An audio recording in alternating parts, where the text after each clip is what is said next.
आपण आता आलोय एका अशा गणपती मंदिरामध्ये ज्याला 300 वर्षांची पेशवेकालीन परंपरा आहे।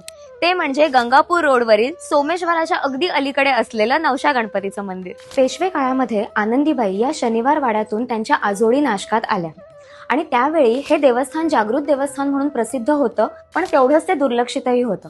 मग त्यावेळी आनंदीबाईंनी नवस केला की जर मला मुलगा झाला तर या ठिकाणी छान अशा मंदिराची स्थापना करेन।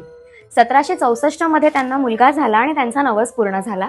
तेव्हापासून हा गणपती नवशा गणपती म्हणून ओळखला जातो। कालांतराने देशावर इंग्रजांची आक्रमण झाली आणि त्यांनी अनेक मंदिरांची नासधूस केली।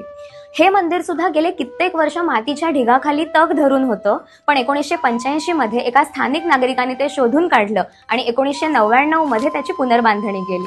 हा बाप्पा नवसाला पावणारा असल्यामुळे कित्येक भाविक इथे श्रद्धेने येऊन नवस मागतात आणि तो पूर्ण झाल्यानंतर मंदिराच्या खांबांना या अशा घंटा बांधल्या जातात।